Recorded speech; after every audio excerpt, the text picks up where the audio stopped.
The airline agent said only one ticket existed for our Hawaii trip. My wife exploded in the middle of SeaTac Airport, screaming that I'm too stupid to handle basic tasks, that she can't rely on me for anything. Phones came out. People stared. I've never felt smaller in my entire life.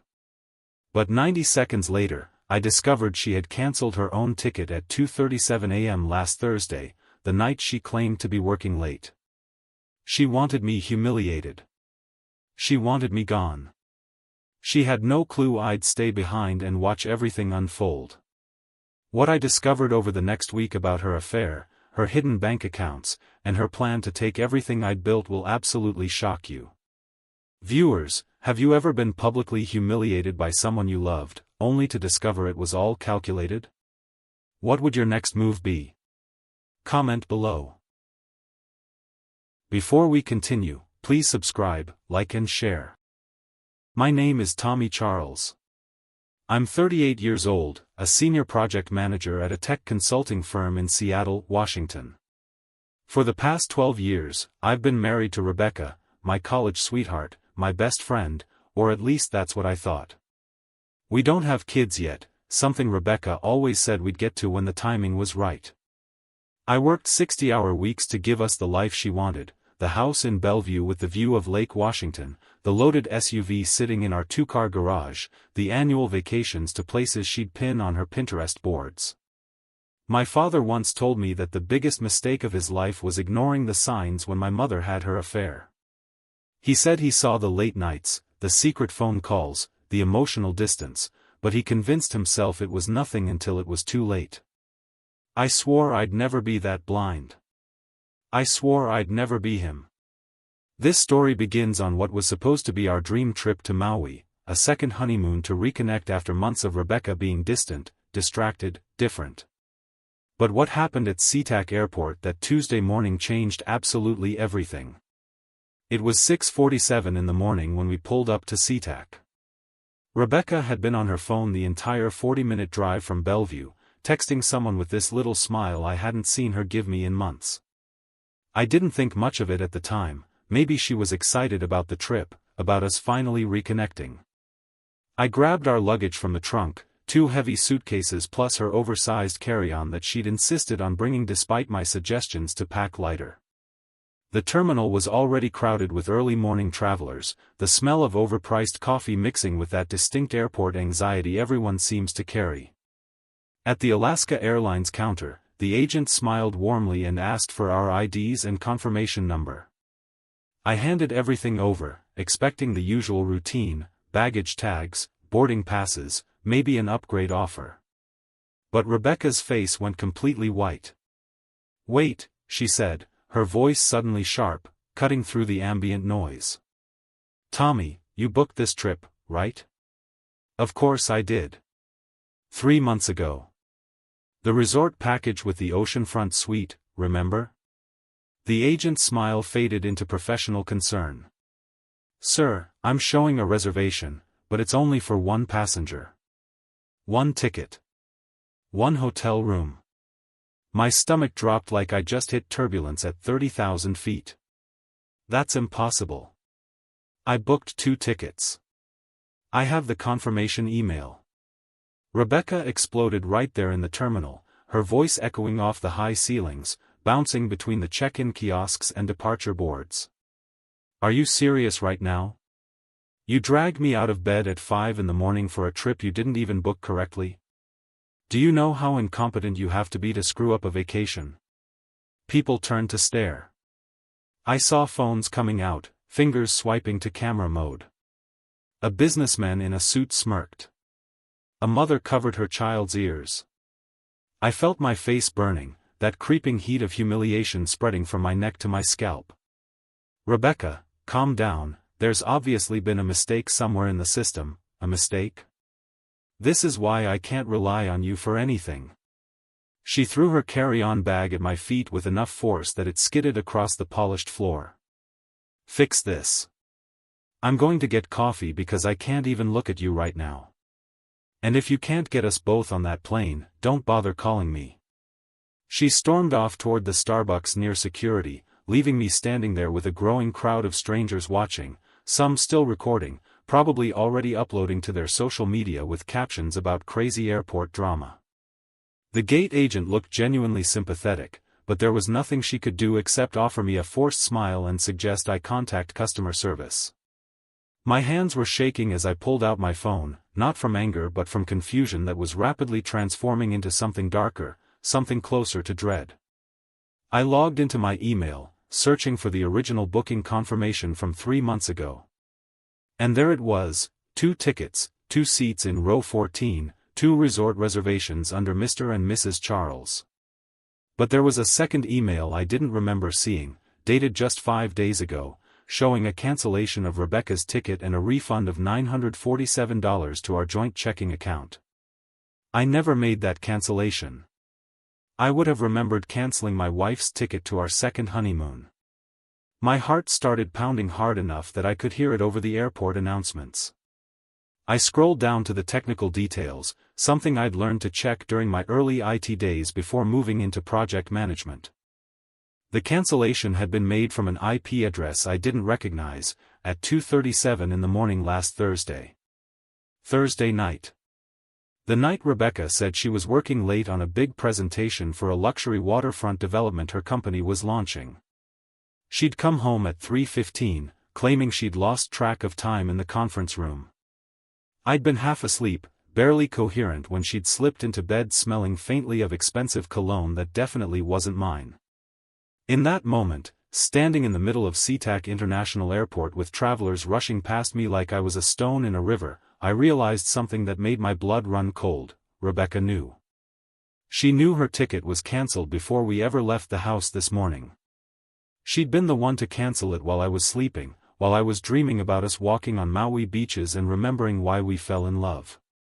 And she'd just orchestrated that entire public meltdown, that humiliating scene with dozens of witnesses and recording phones, to make me look like the incompetent husband who ruined our vacation. But why would she do that? What possible reason could she have for sabotaging our trip and destroying me in the process? I found Rebecca at the Starbucks near Gate C7, sitting at a small round table with her legs crossed, scrolling through her phone with that same secret smile playing at the corners of her mouth. She didn't even look up when I approached, didn't acknowledge my presence until I was standing directly in front of her, blocking her view of whatever was so captivating on that screen she now password protected for the first time in our 12-year marriage.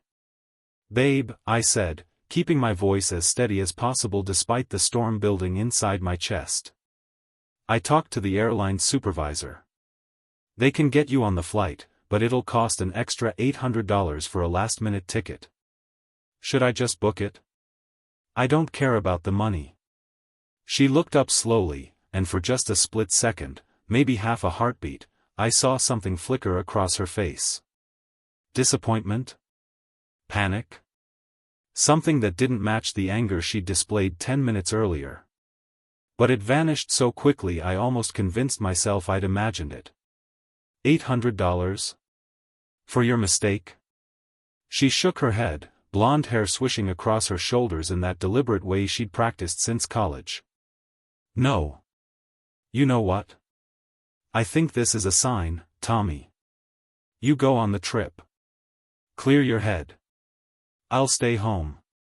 Every instinct I'd inherited from my father's mistakes screamed that something was catastrophically wrong, but I nodded slowly, playing the role she expected.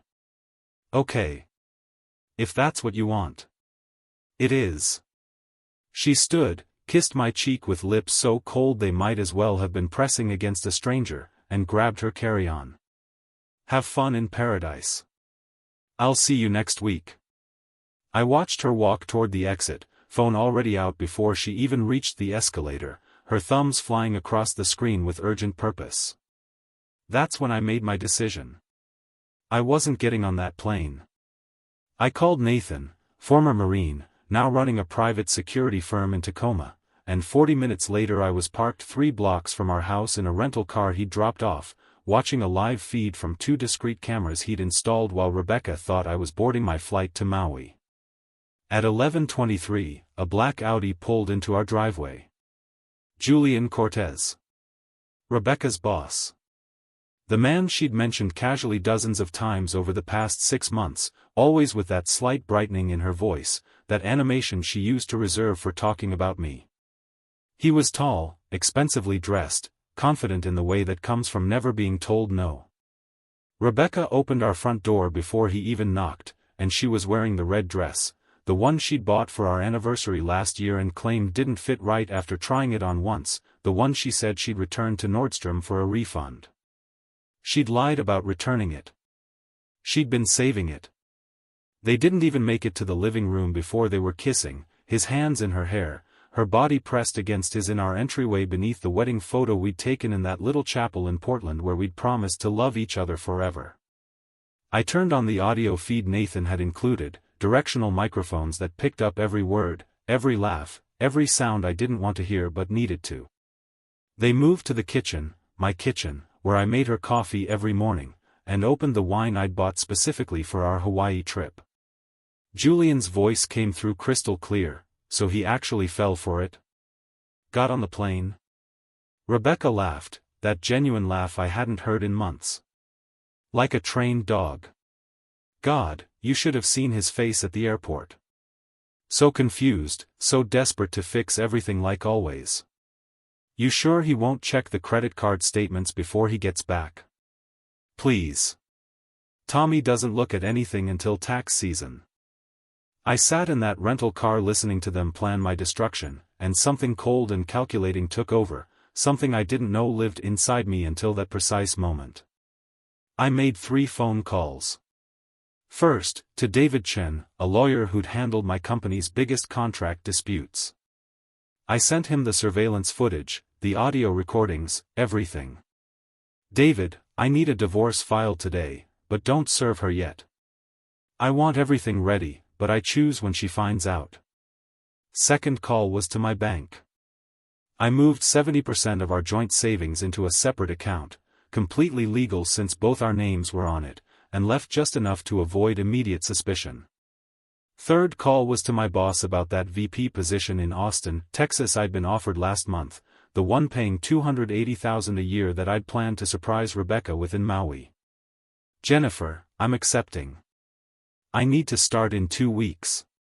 Then I texted Rebecca, babe, I'm so sorry about this morning. You're right, we needed this. I'm on the plane now, about to take off. I love you. Let's talk when I land. I watched through the surveillance feed as she checked her phone in our bed, Julian asleep beside her, and smiled before typing back, love you too. Enjoy Hawaii. I'm sitting in my Austin apartment now, 10 months after that morning at SeaTac. The divorce is finalized. Rebecca lost everything, the house she couldn't afford, the job Julian fired her from via email 2 days after I left, the friends who distanced themselves when the truth emerged. She called 47 times in 3 days. I never answered. Her final email was an apology, admitting she'd thrown away something real for something that was never going to last, but I deleted it without responding. I'm seeing someone now, a software engineer named Maya who makes me laugh and never hides her phone. My career has never been better. Do I forgive Rebecca? No.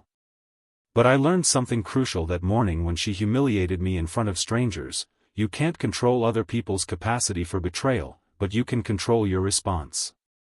You can choose evidence over emotion, strategy over chaos.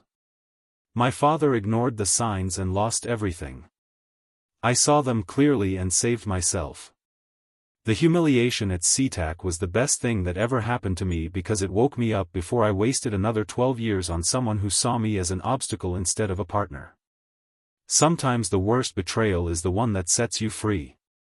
And I'm finally, completely free. Thanks for watching, please subscribe.